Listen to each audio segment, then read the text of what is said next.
He built skyscrapers that touched the clouds, yet couldn't summon the courage to speak the one truth that mattered.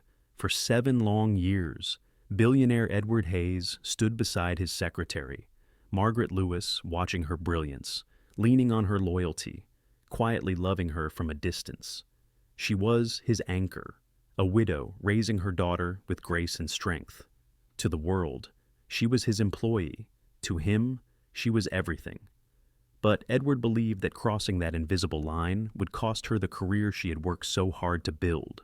So, he chose silence, until another man stepped in, a kind doctor, a man who cared for Maggie's daughter as if she were his own, a man who offered the safety, the warmth, the family Edward had never dared to promise.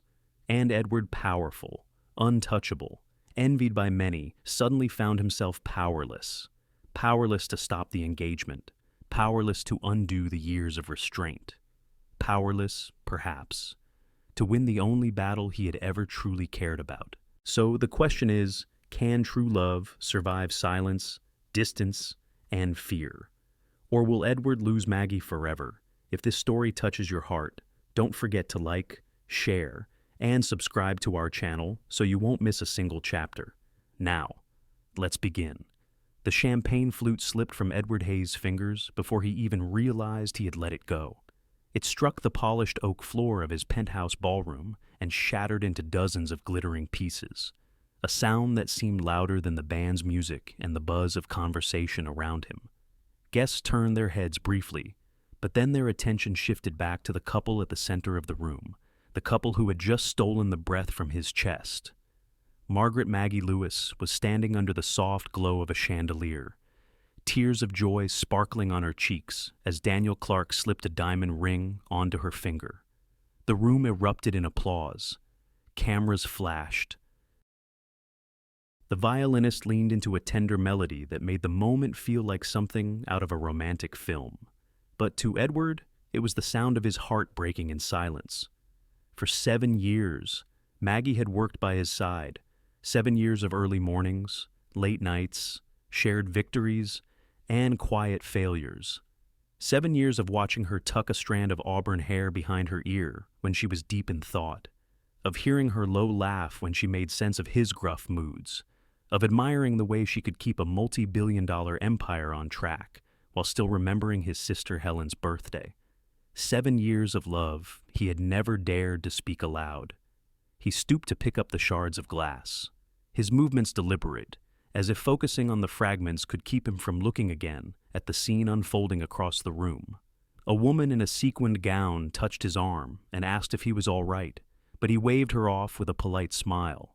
He wasn't all right, and he doubted he ever would be again. Daniel, tall and confident in his dark suit, pulled Maggie close and kissed her temple. The crowd cheered louder. Edward felt his jaw tighten.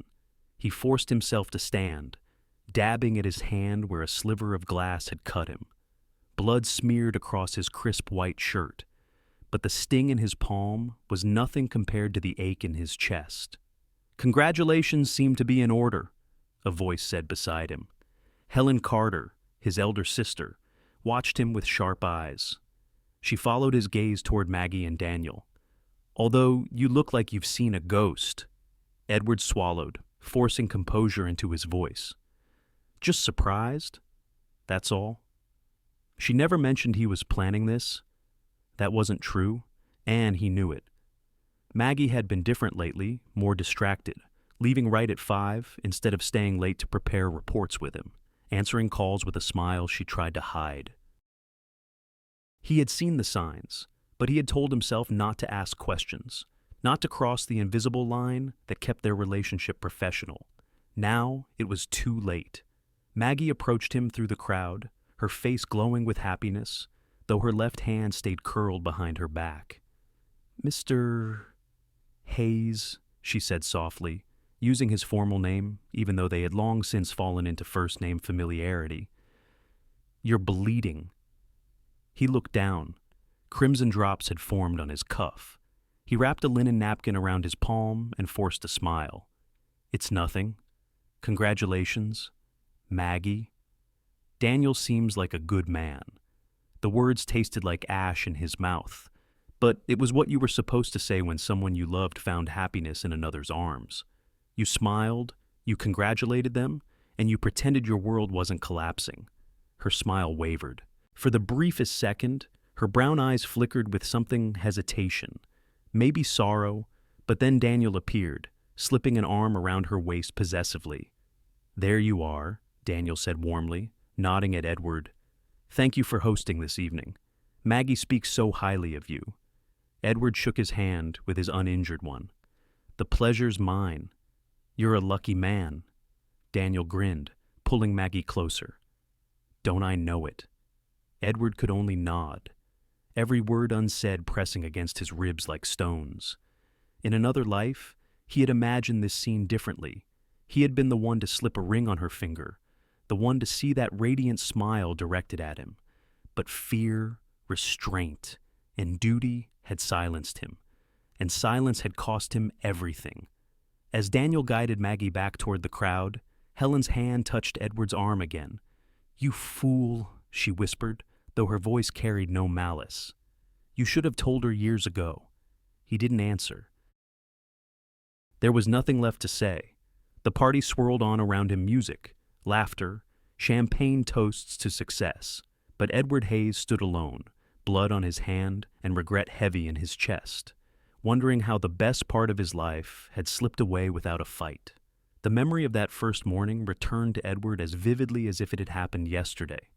It was early spring, nearly 8 years earlier, when Margaret Lewis walked into the glass tower of Hayes Development for her interview. The city was still waking up. The streets below were slick from a night of rain, and a sharp wind pushed against the revolving doors. She stepped through them with her shoulders squared, clutching a simple leather folder as if it were a lifeline. Edward hadn't planned to be present that morning. He rarely involved himself in the hiring of assistants anymore. Too many other fires demanded his attention. But something had compelled him to look in on the process. Perhaps boredom, perhaps intuition. From the window of the boardroom above, he watched her cross the lobby. She didn't look like the other candidates he had seen that week.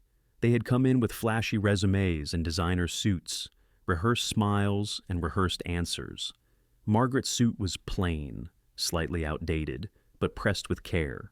Her shoes were scuffed at the heels, but polished. What caught him most wasn't her attire, but the way she carried herself, steady, calm, as if she had already survived storms larger than this one. When she entered the interview room, Edward slipped quietly into a chair at the far end, observing without introduction. She sat across from the hiring manager, her hands folded neatly, her expression composed. "Mrs. Lewis," the manager began. "Ms. Lewis," she corrected gently. Her voice even. "I was widowed 3 years ago."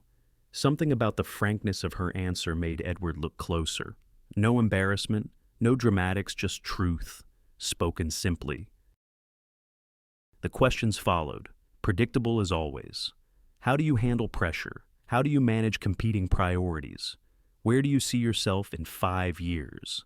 Her answers weren't polished sound bites. They were stories of juggling bill payments after her husband's death, of keeping her daughter steady through grief while holding down a full-time job, of organizing a chaotic law office with 3 argumentative partners. "I don't flinch from hard work," she said quietly. "And I know what matters at the end of the day, people, not just numbers on a page." Edward felt something stir in him. He had interviewed dozens of assistants who promised efficiency, loyalty, discretion. None had spoken with such grounded clarity. When the manager glanced toward Edward, uncertain, he leaned forward at last. "Ms. Lewis," he said, his voice carrying more weight than he intended.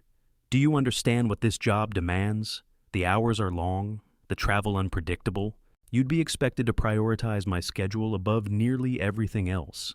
She met his gaze directly, brown eyes steady, unflinching. "I understand. I also understand that supporting someone effectively means more than managing a calendar. It means listening, anticipating, knowing when to speak and when to stay silent. If that's the kind of partner you want, then I believe I'm the right choice. Partner." The word lingered in his mind long after she left the room. By the end of the day, the decision was made. Against the recommendations of two executives who preferred candidates with more corporate polish, Edward chose Margaret Lewis. He justified it with talk of character and resilience. But, in truth, it was something harder to name a sense that she could steady the ground beneath his feet in ways no resume could measure. The first weeks confirmed his instinct. She learned quickly, mastering the complex rhythms of his business life. But it was the quiet details that stayed with him, the way she slipped a fresh pen into his jacket pocket before a board meeting, the way she memorized the names of contractors and their children, the way she kept a dish of peppermints on her desk, because she noticed he reached for them when stressed. Their relationship settled into a rhythm. To the outside world, she was his secretary, organized, efficient, always composed, but within the walls of the office, she became something more. He found himself leaning on her perspective, her calm judgment in moments when others brought only flattery or fear. She could disagree with him without arrogance, support him without submission. It was during those early months that Edward realized what a rare presence she was in his life. And yet, even then, he set his feelings aside. She was a widow raising a young daughter. He was a billionaire whose personal life was a tabloid curiosity. Crossing that line would risk everything: her career, his company, and the fragile trust growing between them. So, he kept silent, and silence became the foundation of their years together. 7 years. That was how long Margaret Lewis had sat just beyond Edward Hayes's office door, her steady presence as much a part of his world as the skyline outside his window. From the outside, their relationship looked like any powerful man and his secretary. She managed his calendar, answered his calls, prepared his papers. But Edward knew the truth that nothing in his business life functioned without her quiet guidance. And still, he held himself back. Those early years blurred into a rhythm of endless travel, late-night negotiations, and early morning strategy calls. Edward thrived on the pace, but it was Maggie who made it sustainable. He remembered the first time he came down with the flu in the middle of a multi-million-dollar project. He'd been stubborn, insisting on attending the meeting despite his fever. Maggie had simply appeared at his side with tea, tissues, and the unshakable firmness of someone who would not be argued with. "You'll close no deals if you collapse halfway through," she'd said, her voice gentle but uncompromising. He went home. She handled the meeting notes herself, and by the time he returned to the office, everything was already under control. Moments like that accumulated, quiet bricks in the foundation of trust. She learned his moods before he named them, steadied his temper when negotiations grew heated, reminded him of birthdays and funerals he would have forgotten in the fog of constant work. And yet, she never asked for more. Not money, not praise, not recognition, just the chance to do her job with dignity. Edward found himself studying her in the in-between moments, the way she tucked her hair behind her ear when she was deep in thought, the way her laughter, rare but warm, softened the harsh lines of corporate life, the way her voice lowered when she spoke of her daughter's milestones. Anna was 15 now, navigating high school dramas and college brochures. Maggie often stayed late at the office, but she never missed Anna's choir recitals or parent-teacher conferences. Edward admired her for that, the fierce way she protected her daughter's world even while managing his. Sometimes, when Maggie left early for Anna's school events, Edward would find himself staring at her empty desk, the quiet almost unbearable. He would remind himself that this was precisely why he had never spoken the truth aloud. She had a life already, one she was rebuilding piece by piece after loss. To entangle her with his own complicated world with the scrutiny, the wealth, the whispers of opportunism would be selfish. He had grown up with wealth. He understood its distortions. People assume money made everything easier, but he knew better. It built walls, created suspicions. Every friendship, every romance was questioned. Was it affection or access? He had lived through women who saw him as a prize, men who courted his business only for personal gain. Maggie was different. She had no interest in his money, his status, or his empire, and that was precisely why he feared speaking. Because once he confessed what had grown in him, that quiet admiration ripening into something deeper, he could never take it back. He imagined the possible futures in the dark hours of the night. If she rejected him, their working relationship would crumble. She might leave altogether, sacrificing her career to escape the awkwardness. And he could not stomach being the reason her stability vanished. If she accepted him, what then? The tabloids would feast on the story, a billionaire boss and his widowed secretary. They would question her motives, sneer at the class divide. Anna would be dragged into headlines she did not deserve. Maggie would lose the privacy and dignity she had worked so hard to maintain. So, Edward swallowed every unspoken word. It wasn't that he avoided closeness. On the contrary, their lives became intertwined in quiet, ordinary ways. She knew how he took his coffee, black with 1 sugar, even though he always claimed to prefer it unsweetened. He kept a drawer in his office stocked with her favorite chamomile tea, though she never asked for it. He brought back small gifts from his travels, not extravagant jewelry or couture, but things that spoke of attention, a leather-bound journal from Florence, a silver bookmark from London, a scarf the color of autumn leaves. Business expenses she teased once. Necessary morale investments, he replied, deadpan. But each gesture was carefully contained, small enough to pass as professional courtesy, never crossing the invisible line.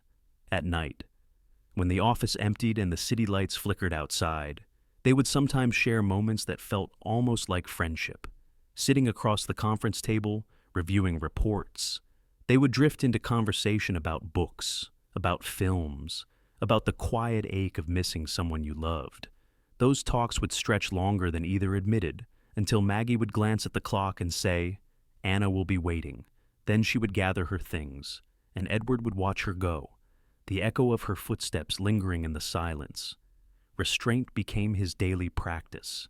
He poured his energy into the company, into building towers and bridges that stood as monuments to discipline. But no skyscraper could distract from the longing that grew with every passing year. He told himself it was enough to have her presence, her partnership, her unshakable steadiness. Enough to know she trusted him, respected him, enough to carry the secret quietly in his chest. But sometimes, late at night, he wondered how long could a man live on restraint before it hollowed him out.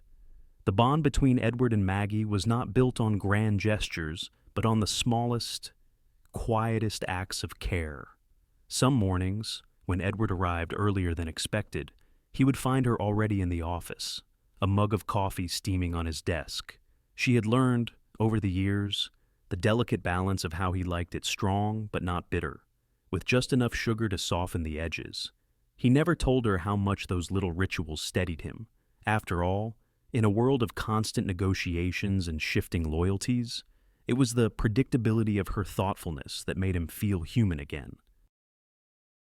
There were other mornings when he stumbled in late after a red-eye flight, jacket wrinkled, tie slightly askew. Without a word, Maggie would reach across the desk, smooth the knot of his tie, and step back as if she had done nothing unusual. Edward, for his part, pretended not to notice how his breath caught in those moments. They shared stories, too, the kind that rarely made their way into boardrooms. One afternoon, during a lull between meetings, Maggie told him about Anna's first heartbreak, a boy from her choir who decided he preferred another girl. She cried for 3 days, Maggie said, shaking her head with both exasperation and tenderness. And then she decided to write him a letter, telling him he was missing out on the best alto in the county. Edward chuckled, leaning back in his chair. Sounds like her mother. Maggie rolled her eyes but smiled, a smile that softened the lines of grief still etched faintly around her mouth. She's resilient. But then, teenagers bounce back faster than we do. He hesitated, then shared something he almost never revealed. My father used to say heartbreak was a sign you were still alive.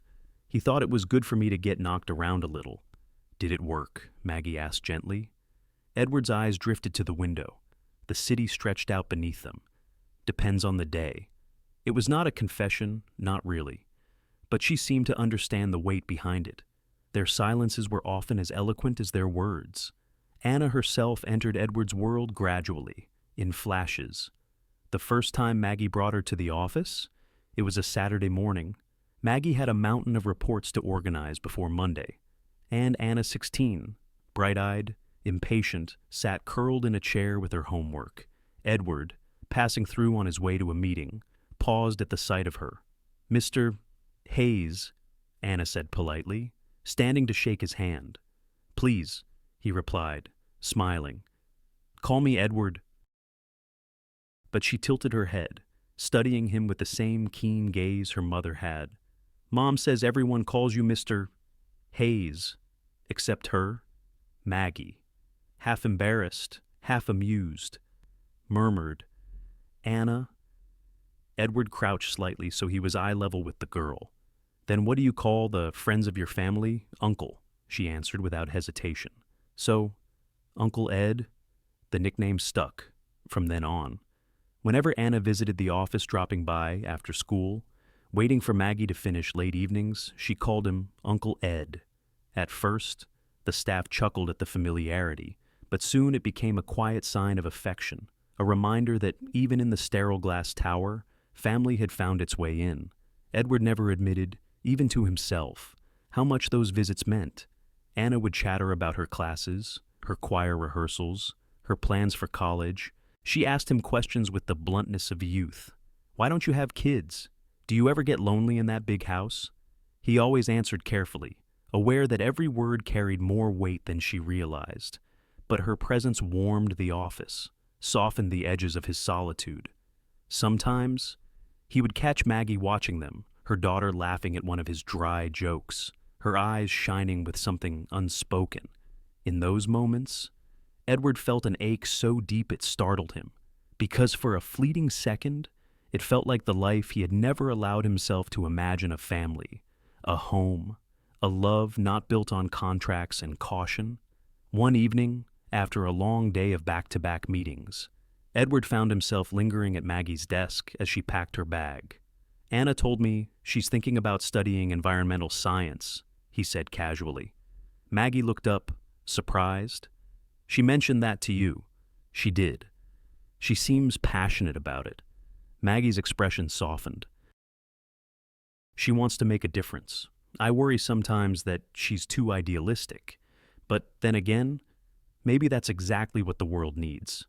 Edward nodded slowly. "It is." There was a pause. Something in the way their eyes met made the air feel charged, as if they were standing on the edge of words neither dared to say. Then Maggie cleared her throat, slipping her papers into her bag. "Thank you for listening to her," she murmured. "She doesn't get to talk to many adults who take her seriously." "Anna deserves to be taken seriously," Edward replied. Their gazes held for a fraction too long before she looked away, and the moment passed like so many others before it felt but unspoken. These sparks of connection, fleeting but unmistakable, accumulated over the years. A touch when she adjusted his tie, a shared laugh over coffee, a daughter's voice calling him Uncle Ed. Each spark deepened the quiet truth Edward carried, that what bound them was more than professionalism, more than friendship. It was something he had no name for, except that it made restraint both necessary and unbearable. It began innocently enough. Maggie had joined a small book club at the urging of a friend from church, a modest circle that met once a month in a cozy cafe tucked between a pharmacy and a florist. It was there that she first met Dr. Daniel Clark. Daniel was in his mid-40s, a pediatrician with an easy laugh and kind eyes that seemed to see beyond surfaces. Widowed like Maggie, he carried his own share of quiet sorrow, but spoke with the calm assurance of someone who had chosen not to be defined by loss. When Maggie introduced him to Anna one Saturday, the girl warmed to him almost immediately. He asked about her classes, listened attentively to her stories about choir rehearsals, and even teased her gently about the mountain of textbooks in her backpack. "You'll end up a professor by 20 if you keep studying that hard," he joked, and Anna grinned in a way that made Maggie's heart ease. Daniel didn't hover, didn't push. He simply made space for Maggie to feel like more than a secretary, more than a mother carrying responsibilities alone. space for Anna to feel seen by another adult who cared. The first time Edward heard of him was in passing. Maggie mentioned she might leave early to meet a friend for dinner. She spoke casually, her tone light, but something in her eyes flickered with a nervous brightness. Edward said nothing. He simply nodded, sliding the next file across his desk. But that evening, long after she'd gone, he sat in his penthouse staring at the untouched dinner on his plate, listening to the hum of silence pressing against the windows. In the weeks that followed, Daniel's presence grew more tangible, even though Edward had never once met him. Maggie mentioned him in fragments, how he'd recommended a book Anna might enjoy, how he'd fixed a leaky faucet at her apartment, how he'd insisted on driving them home one rainy night. Each mention pricked at Edward in ways he didn't want to examine. He told himself it was good that she had someone trustworthy outside the exhausting orbit of his business. She deserved companionship, kindness. Anna deserved stability. And yet, every time her phone lit up with a message, she quickly tucked away. Every time she left at 5 sharp, instead of lingering over one last report, Edward felt a chill spread through him. It was not anger. It was something far more dangerous, jealousy disguised as indifference. The first time Daniel came to the office was on a Friday afternoon. Anna had asked her mother if Uncle Ed could attend her school performance that evening, and Maggie had reluctantly brought both Edward and Daniel together at the door as they prepared to leave. "Edward, this is Daniel," she said with a faint smile. "He's a friend of ours." Daniel extended his hand warmly. "Mr. Hayes, it's a pleasure. Maggie's told me so much about your work." Edward shook the offered hand, his grip controlled, his expression neutral. "Likewise." The exchange lasted mere seconds, but in that moment, Edward absorbed everything: the ease in Daniel's stance, the way Anna beamed beside him, the subtle relief in Maggie's shoulders, as if grateful to no longer carry everything alone. He told himself he had no right to feel anything at all. Still. As he watched them leave together, Maggie's arm brushing Daniel's, Anna laughing at something, he said Edward felt the hollow of restraint deepen into something darker. That night, he declined the school performance, citing urgent business. He couldn't bear the thought of sitting in a crowded auditorium, watching the three of them share something that might have been his, if only he had spoken sooner. Instead, he remained in his office, staring at spreadsheets that blurred into meaningless numbers, his thoughts circling like vultures over the same unanswerable question. Had he waited too long over the weeks that followed? Edward's demeanor changed in subtle ways. To the staff, he seemed colder, more exacting.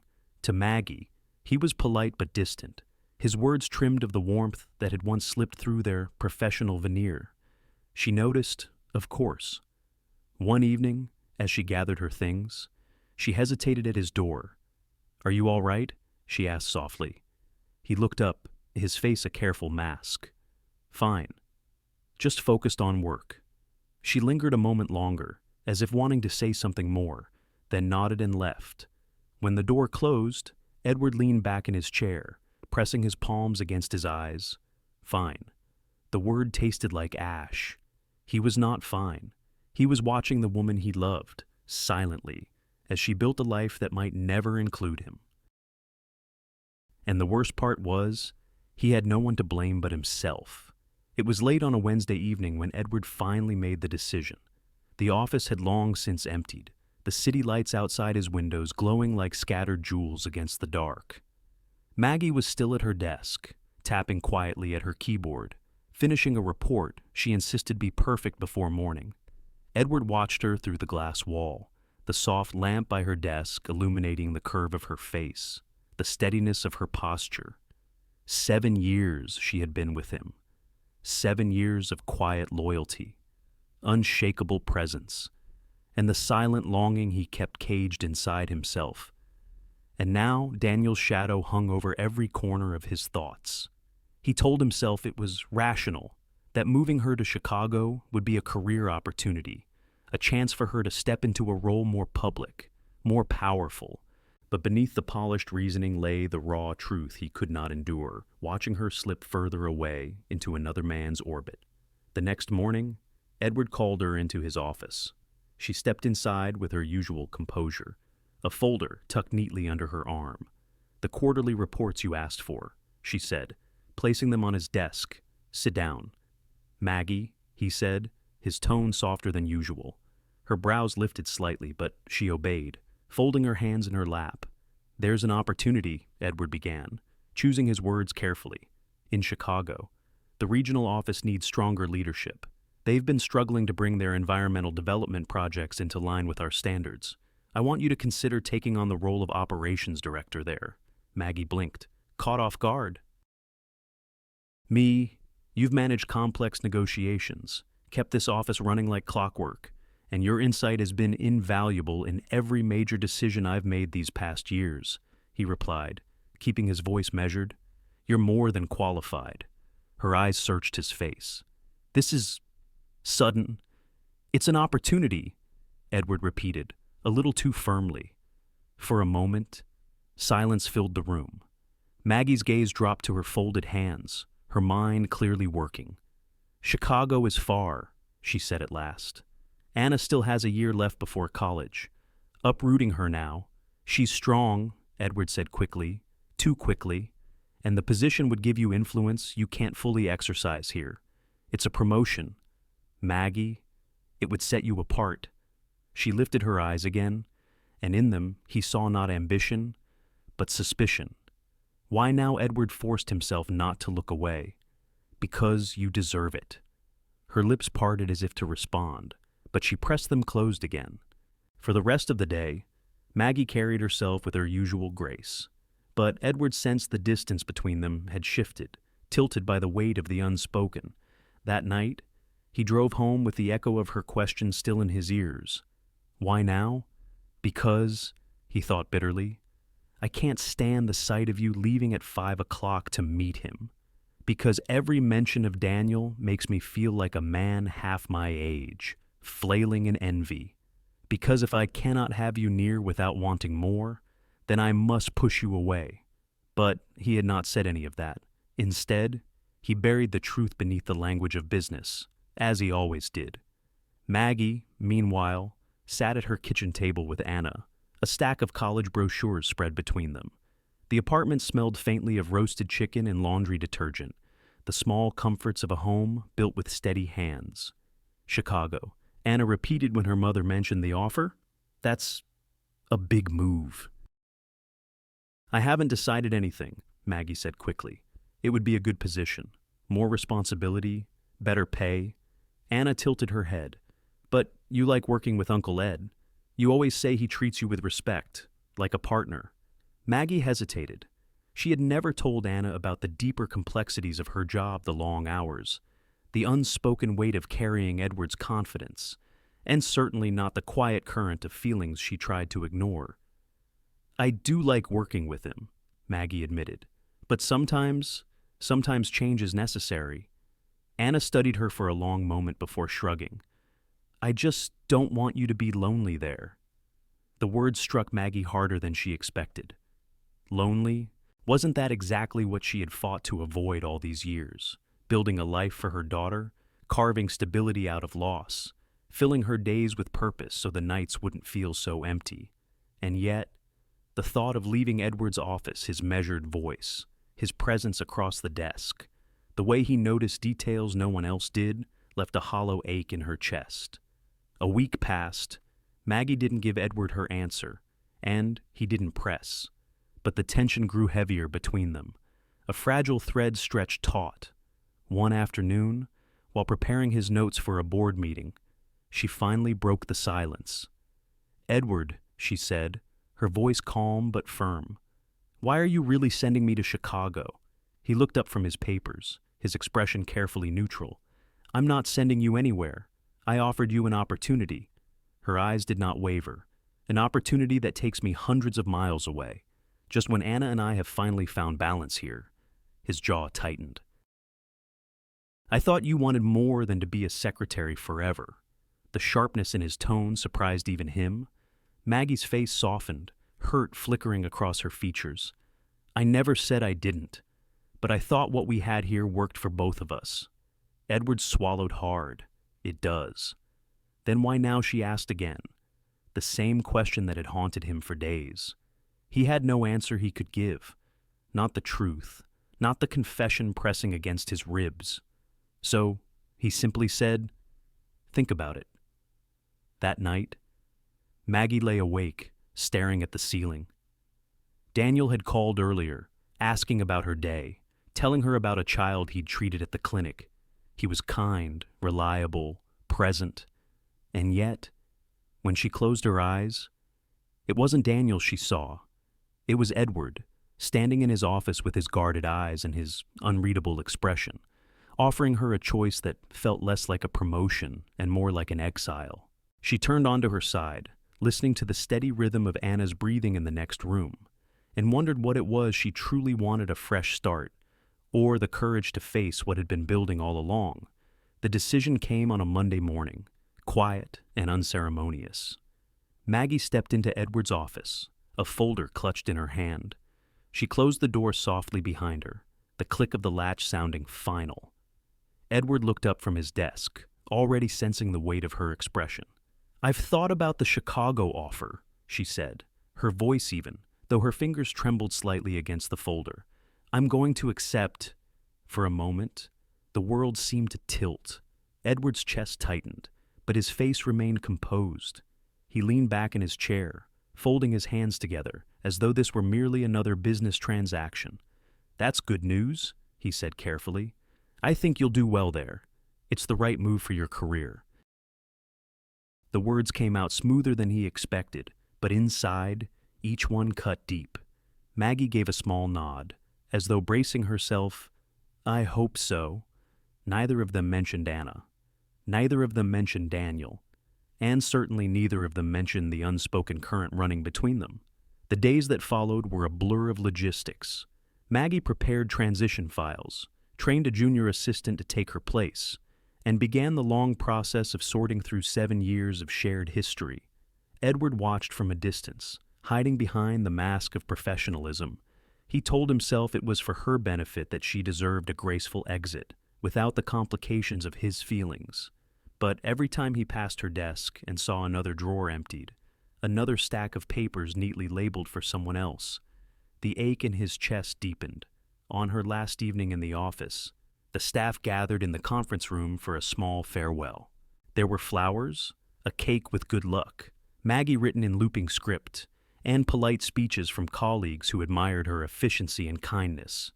Edward stood at the back of the room, glass in hand, listening to the laughter and applause. When it was his turn to speak, he stepped forward, his voice calm and measured. "Maggie Lewis has been more than a secretary," he said. "She has been the steady hand behind every success we've had these past years. Chicago is fortunate to have her, though we will miss her deeply." The room erupted in applause again, and Maggie's eyes shimmered as she murmured her thanks. Edward raised his glass, forcing a smile. He caught Helen's gaze across the room, sharp, knowing, and quickly looked away. Later, when the others had gone, Maggie lingered in his office one last time. The desk was bare, the lamp turned low. She placed her folder on his desk and said, "This has everything you'll need until you find someone else." Edward nodded, his throat tight. "You've set the bar high. It won't be easy to replace you." She gave a faint smile, though her eyes glistened. "You'll manage. You always do." He wanted to tell her the truth that he wouldn't manage, not in the same way, not without the quiet presence that had become the anchor of his days. But the words stuck, heavy and immovable. Instead, he stood, extending his hand. "Thank you, Maggie, for everything." She looked at his hand for a long moment before taking it. Her grip was firm, steady, but her eyes betrayed the storm beneath.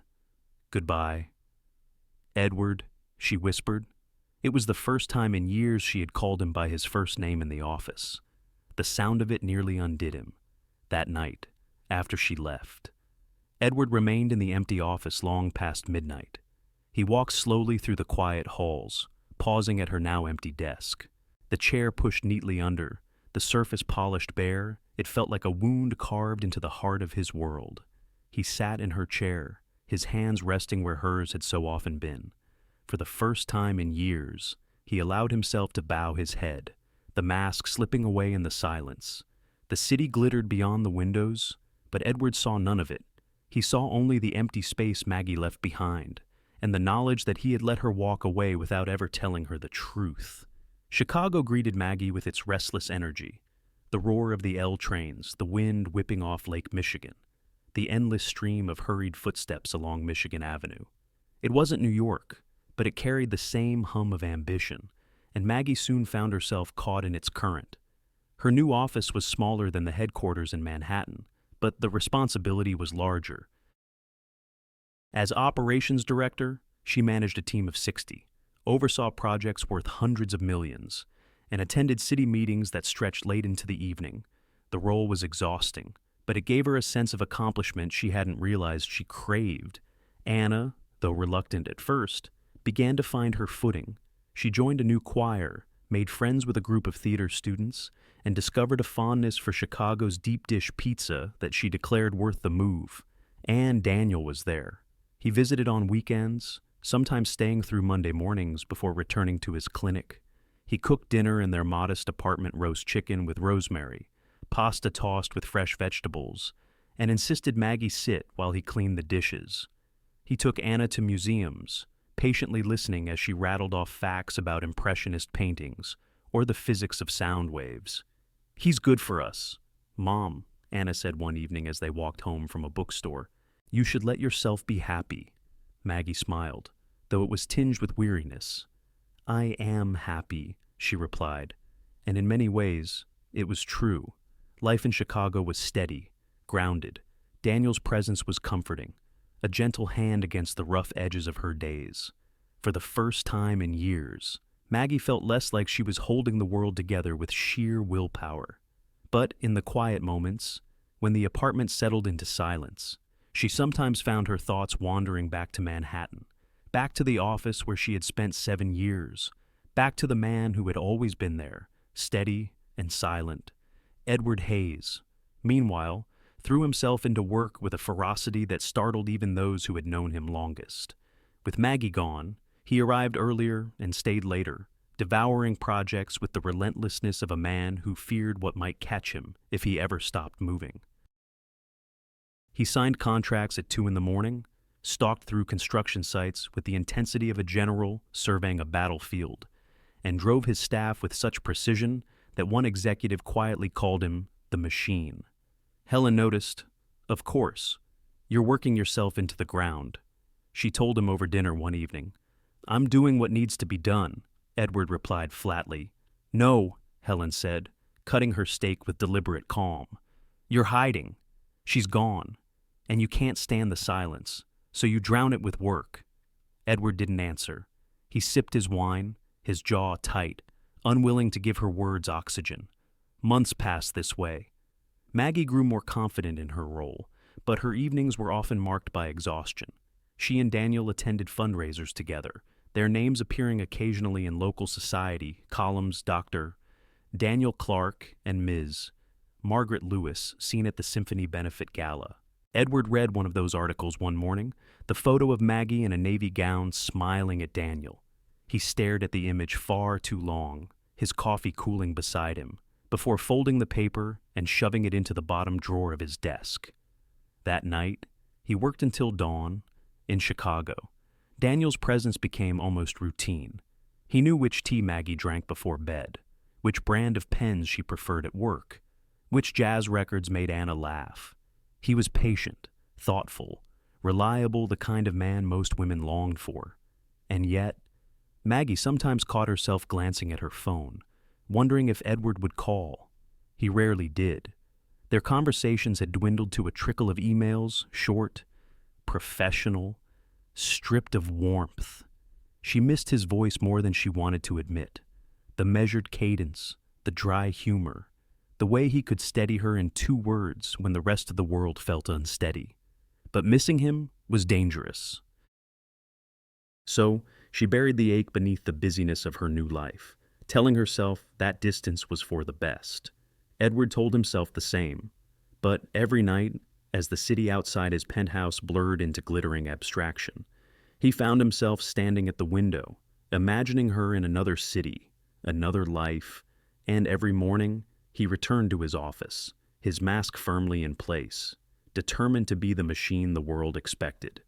Detroit had been meant to be Edward Hayes's legacy project, a sprawling, sustainable community built on reclaimed industrial land, complete with energy-efficient housing, solar fields, and green spaces where children could play.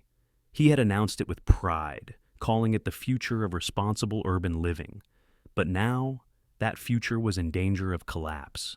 The first headlines appeared in a local paper. Environmental groups accuse Hayes Development of violating wetlands protections. Within days, national outlets had picked up the story. Words like corruption, bribery, and cover-up began to swirl in print and on television. Protesters gathered outside Hayes Development's Detroit site, waving signs that read, "Save our water," and "Stop corporate greed." Inside the company, panic simmered. Investors threatened to pull out. City officials demanded explanations, and the project's once bright reputation darkened by the hour. Edward sat in his Manhattan office. The article spread across his desk. His jaw was set, but inside, he felt the ground shifting beneath him.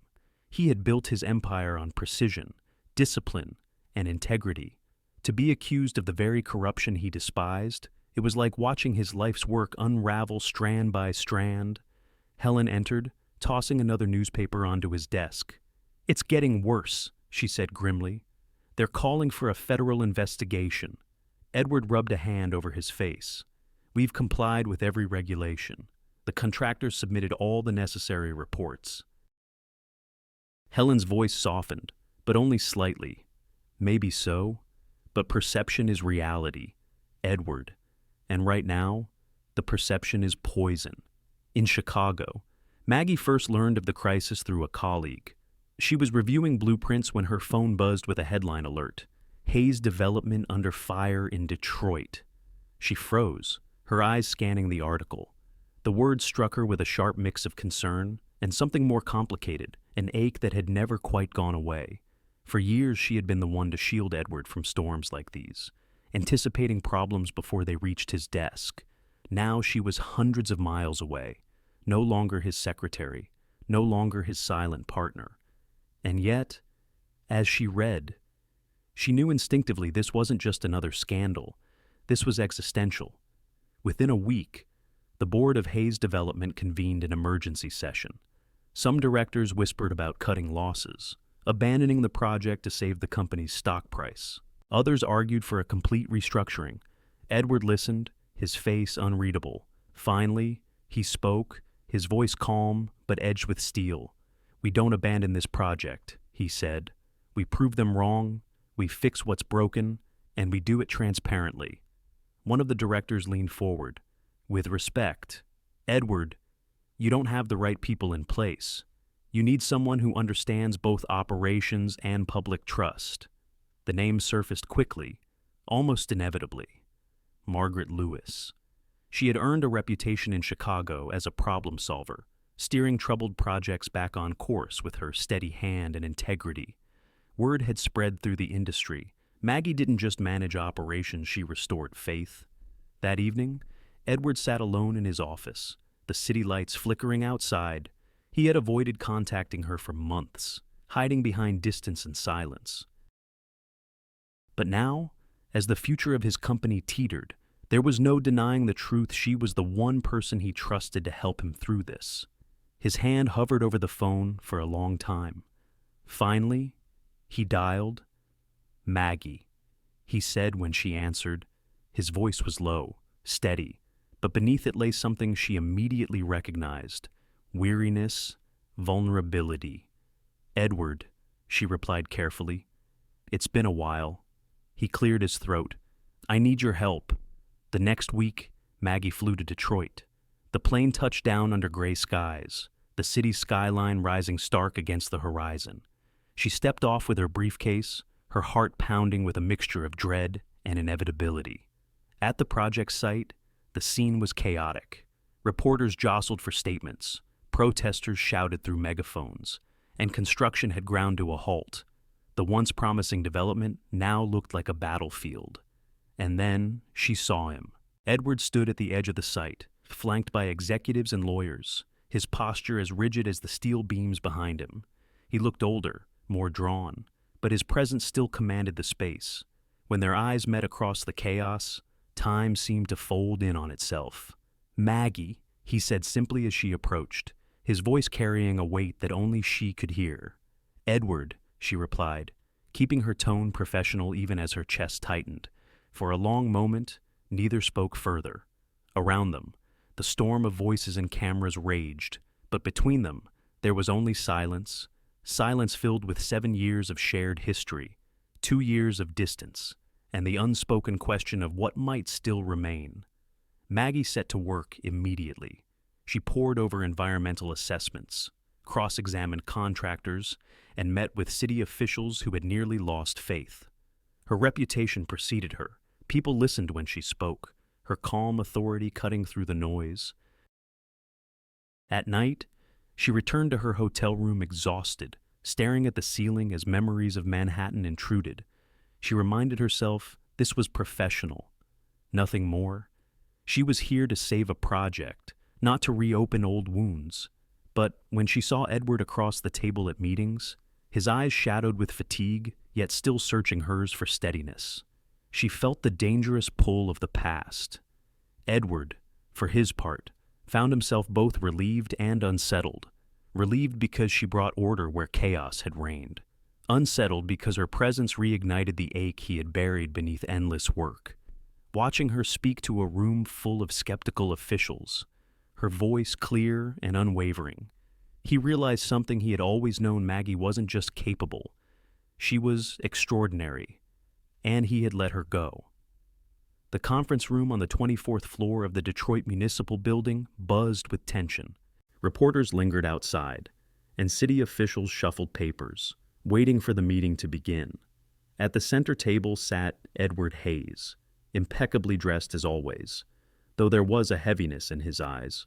When the door opened and Maggie Lewis walked in, the room seemed to pause. Her black blazer fit perfectly. Her posture radiated calm authority.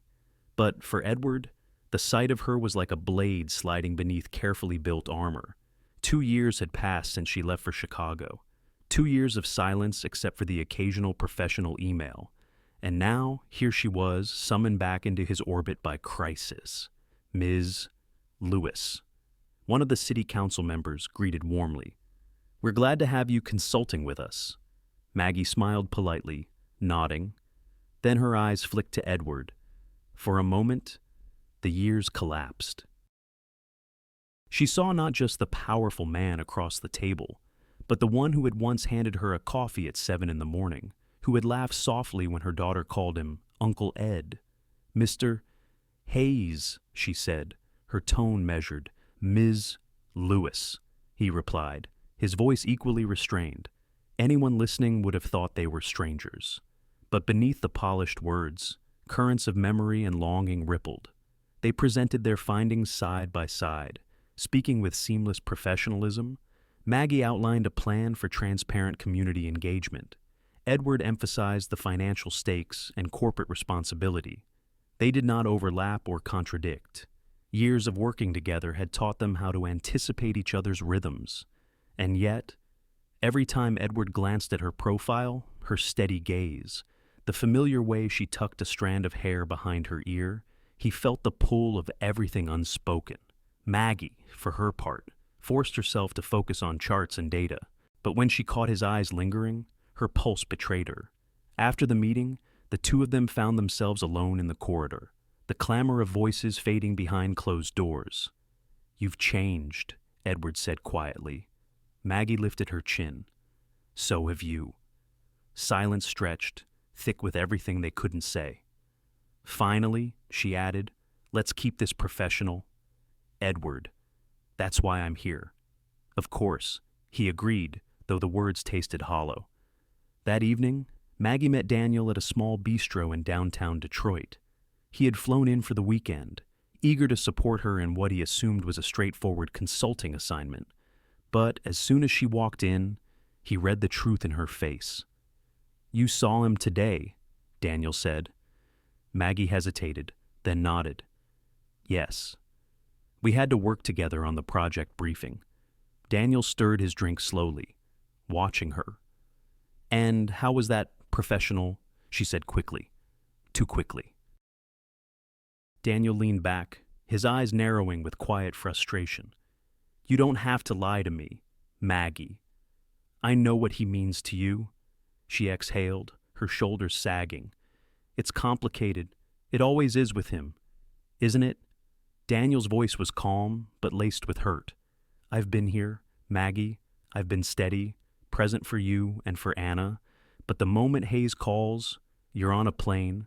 That's not fair, she whispered. Maybe not, Daniel admitted, but it's the truth I feel. Meanwhile, Edward sat alone in his hotel suite, staring out at the Detroit skyline. He replayed the image of Maggie across the table, her calm voice soothing tense officials, her quiet strength grounding him, as it always had. He had convinced himself that sending her away was an act of protection for her career, for her independence. But tonight, he saw the cost. 2 years of emptiness, 2 years of pretending that his work could fill the void she had left. When his phone buzzed with a message from Helen, how did the meeting go? He typed only one word, complicated. The next morning, Daniel accompanied Maggie to the project site. He watched as she and Edward walked the grounds together. Their heads bent close as they examined reports and spoke with engineers. To outsiders, it was all business. But Daniel saw the undercurrent, the way Edward's gaze lingered too long, the way Maggie's expression softened when she forgot anyone else was watching. Later, when Edward excused himself to speak with contractors, Daniel turned to Maggie. Do you see it? He asked quietly. See what? The way he looks at you? Like you're not just the solution to his project, but to his whole damn life. Maggie's throat tightened. She wanted to protest, to deny it, but the truth was harder to silence. That night, as she tucked Anna into bed at their temporary apartment, Maggie found herself staring at the little girl's sleeping face. Anna was older now, nearly 10, her features sharpening with each year. She had once adored Edward, called him Uncle Ed without hesitation. What would it mean for her daughter if history repeated itself, if Maggie let herself be pulled once more into Edward's world? She whispered into the dim room. Though Anna could not hear, what am I supposed to do? Across the city, Edward stood on the rooftop of the Hayes Development headquarters in Detroit, the cold wind tugging at his coat. He thought of Maggie's quiet voice in the council chamber, the steadiness she brought to chaos. He thought of Daniel, the man who now stood by her side, and felt a sharp pang of jealousy that he could not admit aloud. For all his wealth, for all his control, Edward Hayes had never felt so powerless. Edward Hayes had weathered many storms in his career. Market crashes, legal disputes, boardroom betrayals. He had stood through them all with a calm, almost stoic resolve. But this storm was different. It wasn't in the stock market or the headlines. It raged inside him, quiet and merciless. He stood in his Detroit hotel suite, tie loosened, papers scattered across the desk. The city lights blinked in the window behind him, but he barely noticed. His mind was consumed by Maggie. For 2 years, he had buried the truth under work, convincing himself he'd done the noble thing by letting her go. She deserved independence, respect, a chance to grow beyond the role of his secretary. That was the story he told himself at night, the one that dulled the ache of absence. But seeing her again, hearing her voice steady a chaotic room, watching her win the respect of hostile officials, with the same calm brilliance she once used to steady him, it tore down all the walls he had built. He wanted to tell her everything. He wanted to say, I should never have let you leave. I have loved you all these years, in silence and in exile. I am still yours, if you'll have me. But another voice rose within him, sharp and accusing. And what then? You'll ruin her career. You'll drag her name into whispers of favoritism and scandal. You'll steal from her the independence you pretended to protect. Edward pressed his hands against the desk, head bowed. For once, the man who always had answers found none. Meanwhile, Maggie sat in the small apartment Hayes Development had rented for her and Anna. The city hummed outside, traffic flowing endlessly. But the room was quiet, except for the ticking of the kitchen clock. Anna was asleep in the bedroom, her favorite stuffed bear clutched tight. Maggie envied her daughter's peace. She poured herself a glass of wine and sat at the table, staring at the swirl of red in the glass. She should have felt proud professionally.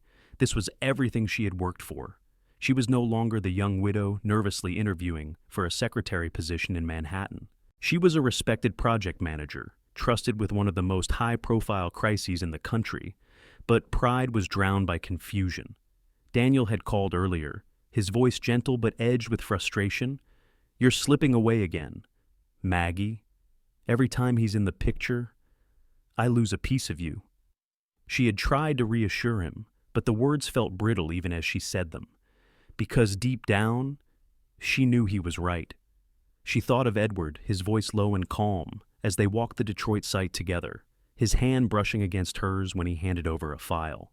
It wasn't just attraction, it was something far more dangerous, the deep recognition of a soul she had once tethered her life to. Silently, stubbornly. And yet, Daniel was steady, kind, present. He had been there for Anna's piano recitals, for nights when the furnace broke down, for Sunday mornings filled with ordinary comforts. He offered stability, the one thing she had long promised herself she would give her daughter. Edward was fire, Daniel was shelter, and her heart was caught in between. That night, Edward found himself walking the streets of Detroit, no destination in mind. He passed shuttered factories, renovated lofts, neon-lit diners. His security detail trailed discreetly behind, but he barely noticed them.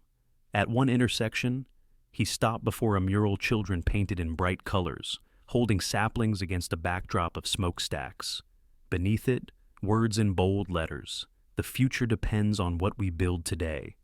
Edward stared at it for a long time. He had built towers of steel and glass, empires of finance and development. But what about the one thing that mattered most, the life he might have built with her? He clenched his fists. He could confess tomorrow. He could risk everything. But then he imagined her reputation dragged through the mud. She only succeeded because Hayes wanted her close. He imagined Daniel's disappointed glare, Anna's confusion, Maggie's career overshadowed by whispers of favoritism. No, he thought bitterly. Loving her meant protecting her, even if that meant protecting her from himself. At the same hour, Maggie sat by Anna's bedside, brushing a strand of hair from her daughter's forehead. Anna stirred, mumbling in sleep night. "Uncle Ed." Maggie froze. The name was a ghost from another life. Her daughter hadn't seen Edward in 2 years, and yet, in dreams. He lingered. She kissed Anna's forehead and slipped back into the living room, her chest tight. Why did her heart still tilt toward him? Why did she feel more alive in a single charged glance with Edward than in months of steady comfort with Daniel?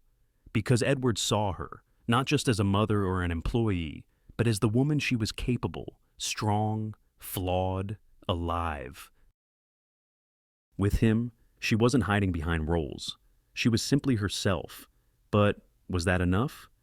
Could love justify risking the safe harbor Daniel had built for her and Anna? Maggie closed her eyes, tears slipping down her cheeks. "God help me," she whispered. "I don't know which life to choose."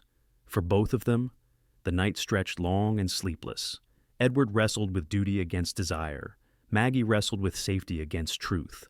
Neither had answers, only the storm, raging within, pulling them closer even as they fought to hold themselves apart. The chamber of the Detroit City Council was stifling, thick with tension and fluorescent light. Rows of reporters filled the back benches, their pens scratching furiously as the fate of Hayes Development's flagship project was debated in public view. Edward Hayes sat at the long oak table, posture immaculate, jaw tight. Beside him, Maggie Lewis adjusted a stack of reports, her calm demeanor masking the storm inside her. They had worked side by side for weeks now, navigating public outrage and private doubts. But today, cracks were inevitable. Councilman Rivera leaned forward, his voice sharp. "Mr. Hayes, can you explain why preliminary environmental reports omitted data about potential water contamination? This looks like concealment." Edward's voice was steady. "Those reports were incomplete drafts, never intended for release. The final assessments, which include comprehensive safeguards, will be published in full." Before Rivera could respond, Maggie spoke. "With respect, that explanation won't satisfy the public, incomplete or not. The fact is, those drafts exist, and people believe they reveal the company's true priorities. Unless we acknowledge that openly, transparency will remain in question." Edward turned his head sharply toward her, eyes narrowing. It was the first time she had contradicted him in such a visible, high-stakes setting. "Ms. Lewis," he said evenly, but his tone carried an edge. "Perhaps we should keep our focus on the final data, not speculation based on discarded paperwork." Her expression didn't waver. "This isn't speculation, it's perception, and perception is reality for the people we're asking to trust us. If we ignore that, we lose credibility." A murmur rippled through the chamber. Reporters scribbled faster.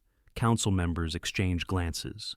For the first time in his career, Edward Hayes looked cornered, not by politicians or protesters, but by the one woman who had always steadied him.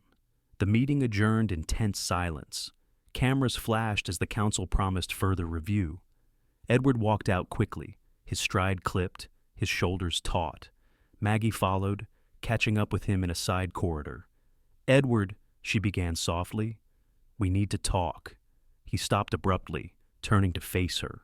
His eyes blazed with restrained fury, but beneath it she glimpsed hurt. "You undermined me in front of the council," he said. "I told the truth," she countered. "And if you can't face the truth, then you'll lose this project before it even breaks ground." His breath caught, and for a moment the mask slipped. "You think I don't know that? You think I don't feel this slipping through my fingers every single day?" Maggie blinked, startled by the rawness in his voice. This wasn't the Edward Hayes the public knew, the man of steel and certainty. This was someone else, weary, vulnerable, cornered not by politics, but by his own heart. "Then let me help you," she said quietly. "You already are," he whispered, almost to himself. They stood in the quiet corridor, the muffled sounds of journalists echoing in the distance. Neither moved. For a heartbeat, time collapsed. Edward's gaze softened, his fury dissolving into something deeper. "Maggie." Her pulse quickened. She knew what was coming, or at least what he longed to say. She had felt it for weeks in his glances, in the silence between their words. Her own heart ached with an answering pull. But then, like a door slamming shut, he stopped. His eyes hardened again, and he took a step back. "No," he muttered. "This isn't the time. We can't." The words died, but the wall was rebuilt. Maggie swallowed, her throat tight. She wanted to demand he finish the sentence, to force the truth into the open, but she saw the fear in his eyes, the fear not of rejection, but of consequence. "Very well," she said, her voice cool, professional once more. "Let's focus on the project." Edward nodded stiffly. Yes, the project. That night. He sat in his suite, staring at an untouched glass of scotch. His mind replayed the moment over and over, the way her eyes had searched his. The silence where his confession should have been. He had built skyscrapers, tamed boardrooms, stared down billion-dollar risks. But when it came to her, he was a coward. Across town, Maggie lay awake in the small apartment, Daniel asleep beside her. She stared at the ceiling, her mind circling the same unfinished sentence. Maggie. What would he have said if he hadn't stopped himself? What would she have done if he had? Both knew the storm between them had reached a breaking point, and both, in their own way, had chosen silence, at least for now.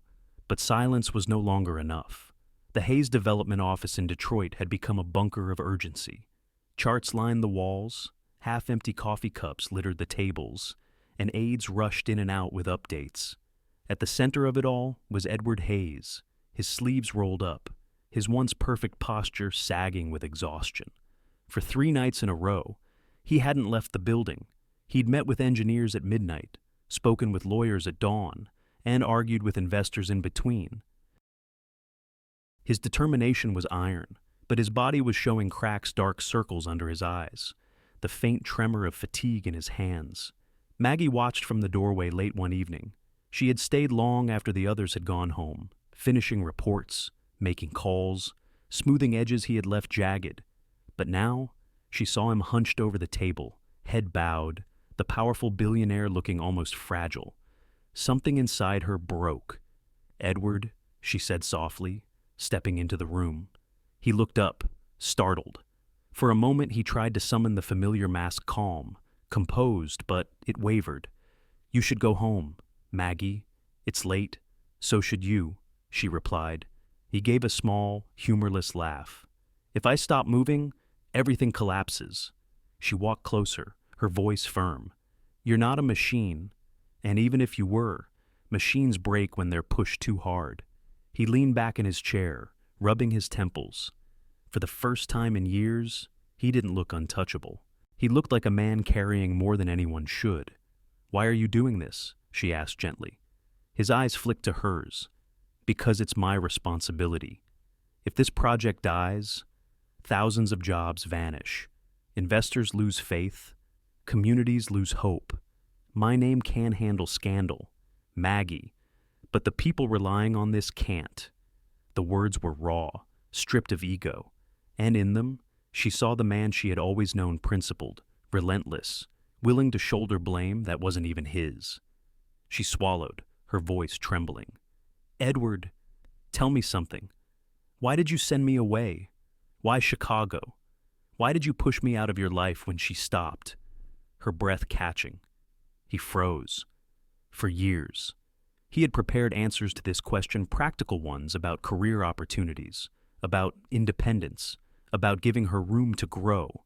But in that moment, with her eyes searching his, the old rehearsed lines dissolved. His voice was barely more than a whisper. "Because I loved you." The silence that followed was deafening.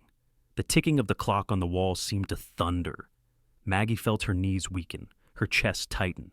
"You," what she whispered. Edward's eyes met hers, unguarded for once. "I loved you then. I love you now. I always have." Her breath hitched. This was the truth she had both longed for and dreaded. The words she had imagined countless nights alone in Chicago, but had never believed she would actually hear. Then why? Her voice cracked. "Why not say it? Why send me away if you—" "Because loving you meant wanting what was best for you," he said, his voice breaking. "And I was afraid that being tied to me, to this empire, would destroy everything you'd worked for.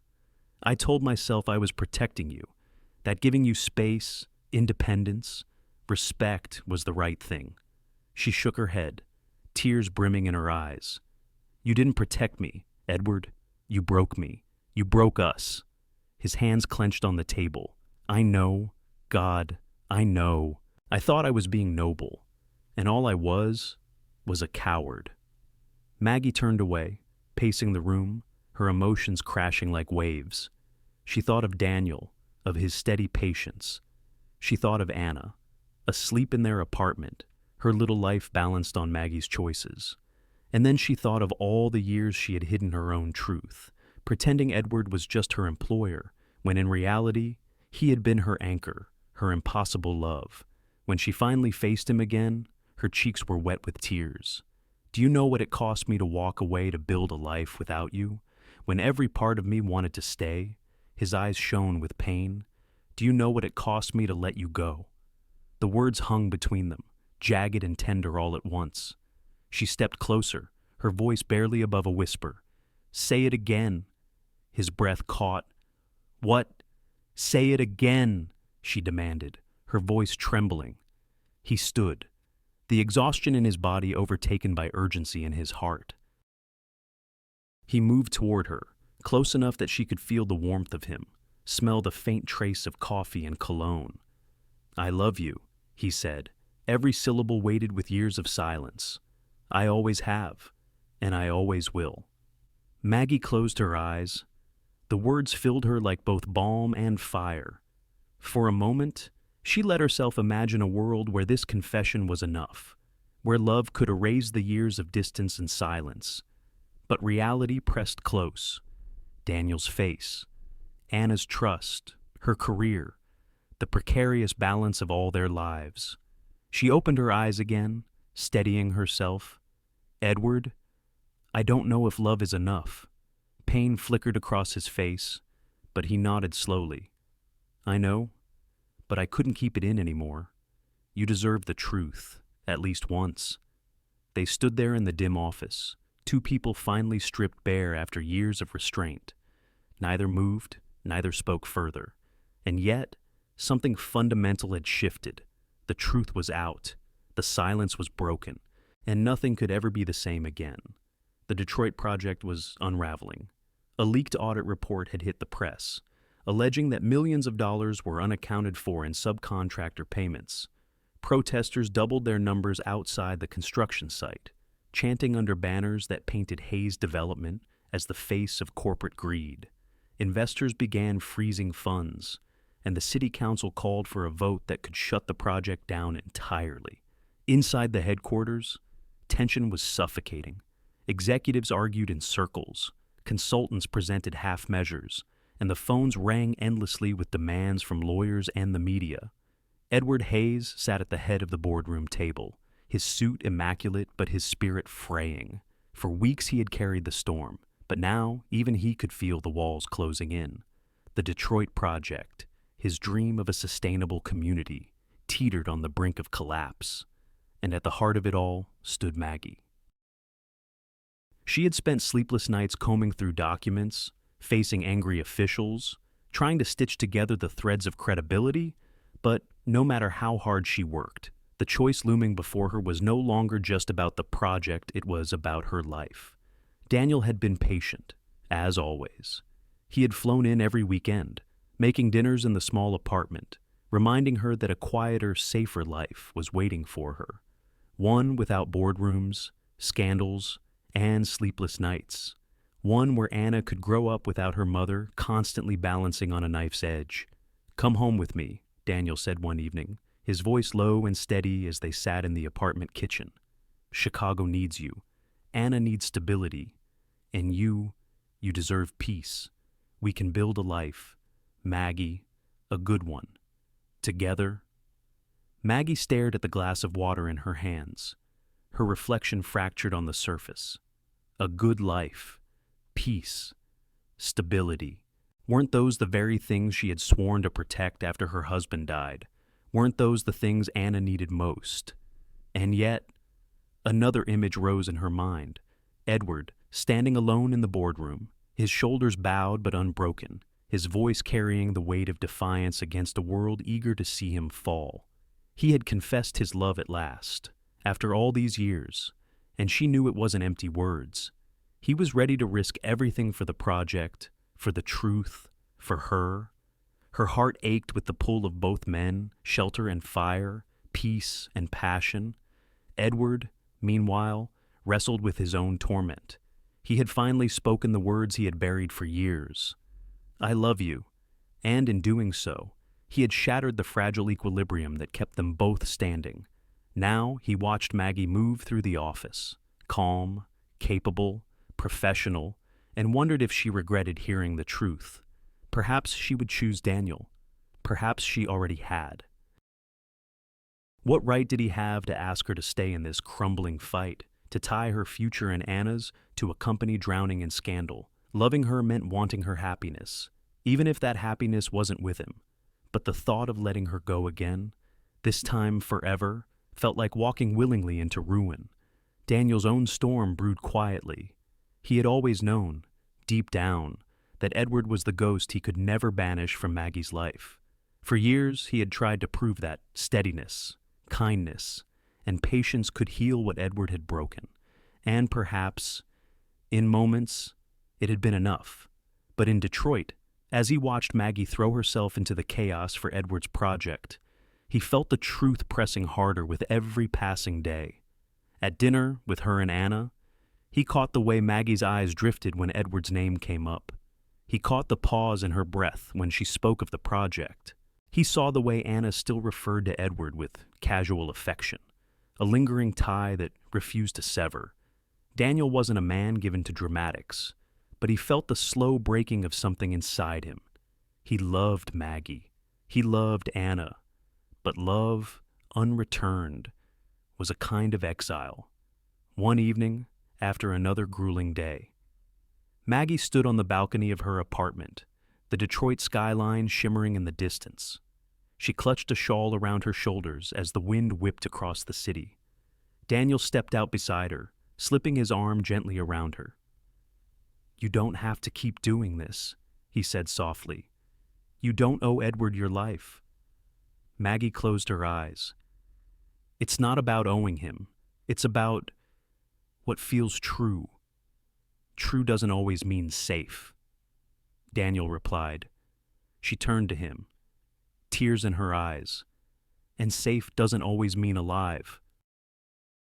Across town, Edward sat alone in the darkened boardroom, staring at the model of the sustainable community, the neat rows of homes, the parks, the solar fields.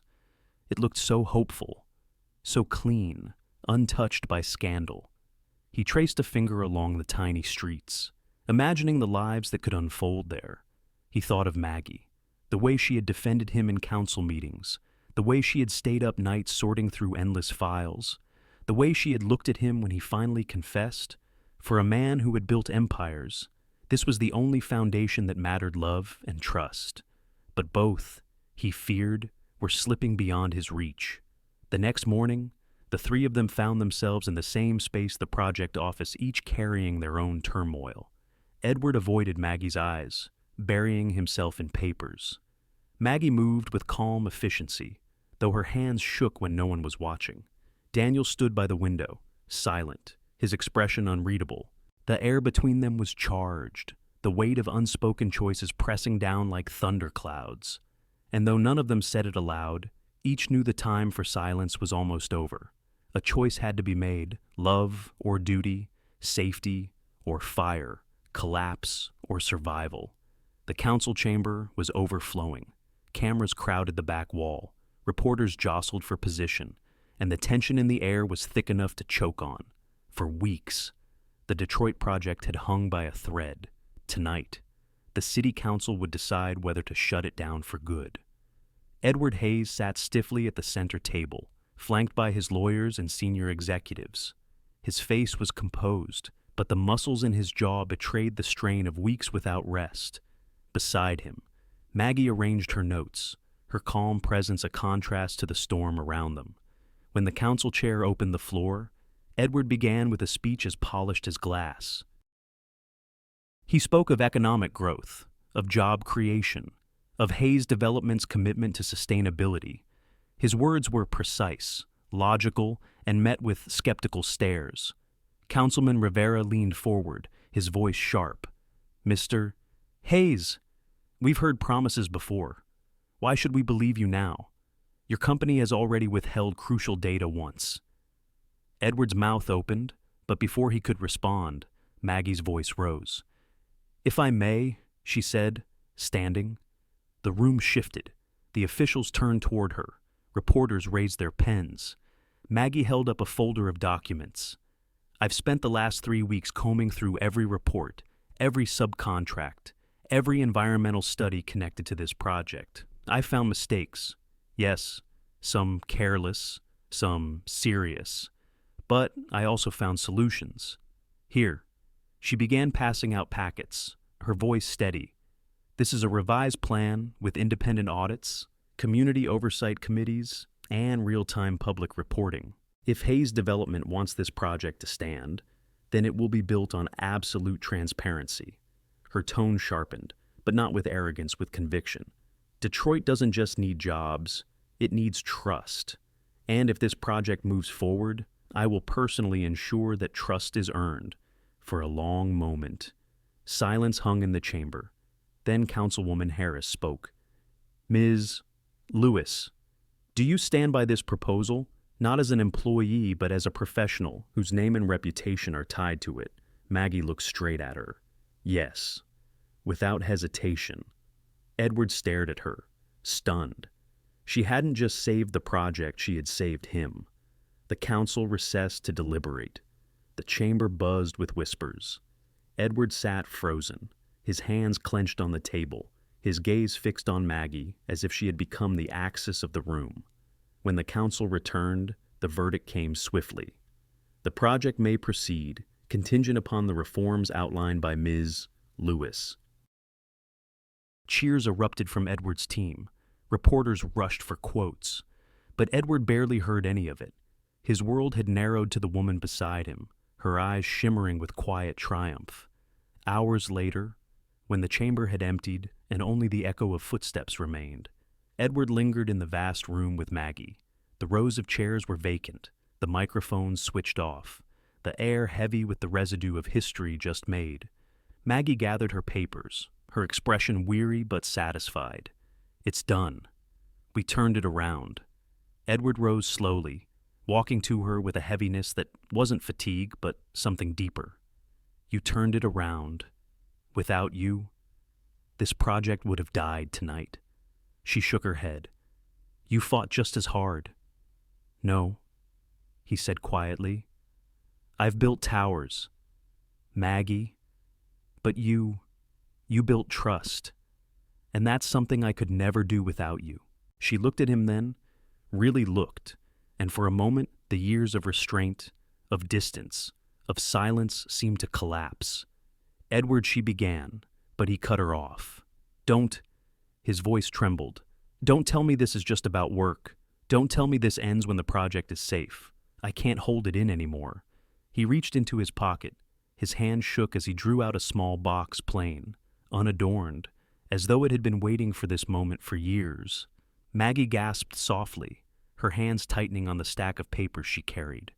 Edward stepped closer, his voice raw. I don't have speeches for this. I don't have numbers or charts. I just have the truth. I have loved you since the first day you walked into my office. I let you go once because I was afraid. I will not make that mistake again. He opened the box. Inside lay a ring, elegant and understated, a single diamond set in a band of platinum. Maggie Lewis, he whispered, will you marry me? For a heartbeat. The empty chamber seemed to hold its breath. Maggie's eyes filled with tears. She thought of Daniel, his steadiness, his kindness, the life of peace he had offered. She thought of Anna, who deserved stability, not the tumult of boardrooms and scandals. And then she thought of Edward, the man who had broken her heart, yes, but also the man who had carried her trust through 7 years of silence, the man who had stood before the world, battered but unyielding, because he believed in something greater than himself. Her lips trembled as she whispered, Edward? He searched her face, terrified of what might come next. Maggie set down her papers on the table, slowly, carefully. She reached for the ring box, her fingers brushing his, and though her answer did not yet leave her lips, the weight of her touch told him more than words could. In that cavernous, empty chamber, where echoes of battle still lingered, Edward Hayes finally laid down his armor, and Maggie Lewis, standing before him, faced the most impossible choice of her life, not between two men, but between two futures.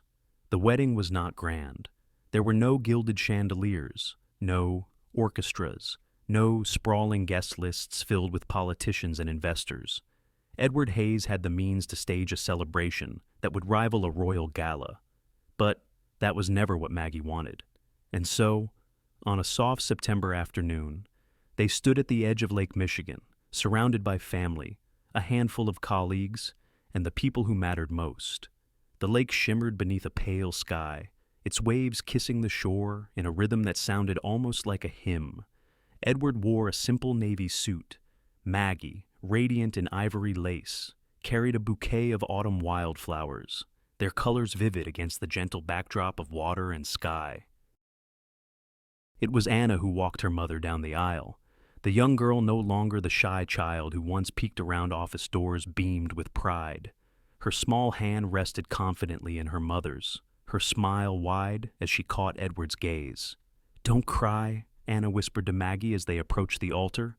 "Uncle Ed will—" And indeed, Edward's eyes glistened when he saw them coming toward him, every step a promise fulfilled. The ceremony was held under a white wooden arch draped in ivy. Helen, Edward's sister, stood before them with a folded piece of paper in her hands. Though ordained ministers were an option, Edward had asked Helen to officiate. It felt right family, not formality. Helen began with a voice steady but full of emotion. "We are here today, not simply to witness a union, but to celebrate a journey. Edward and Margaret have walked a long road to arrive at this place. They have known distance, silence, doubt, and fear.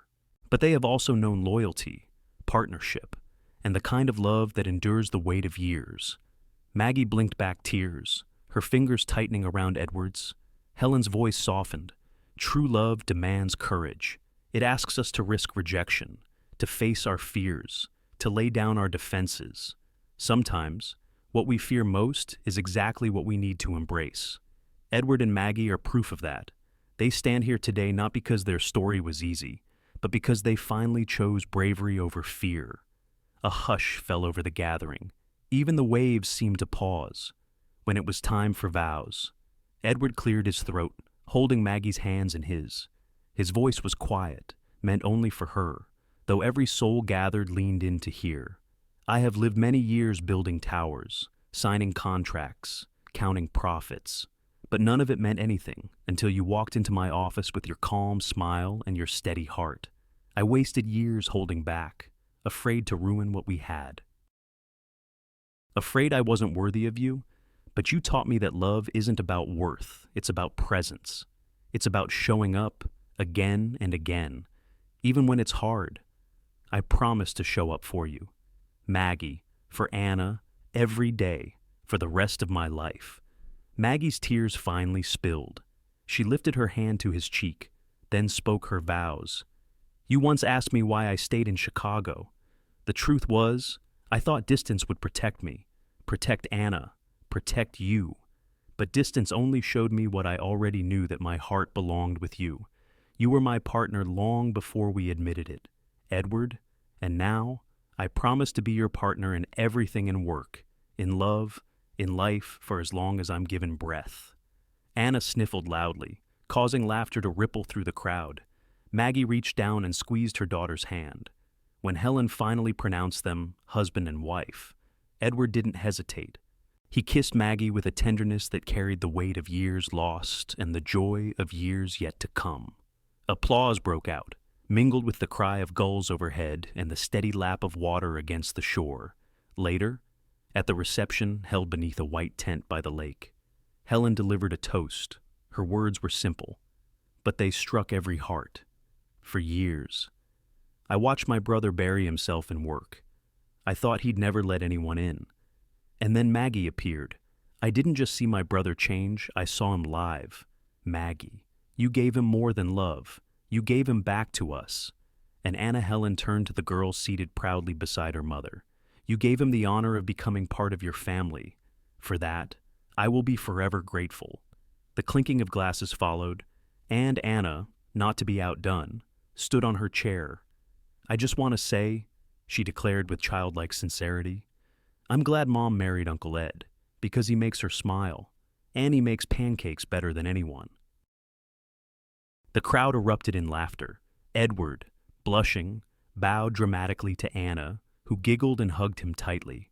As dusk painted the sky in shades of lavender and rose, Edward and Maggie stole away from the celebration, walking hand in hand along the shoreline. The lake reflected the fading light, the horizon endless before them.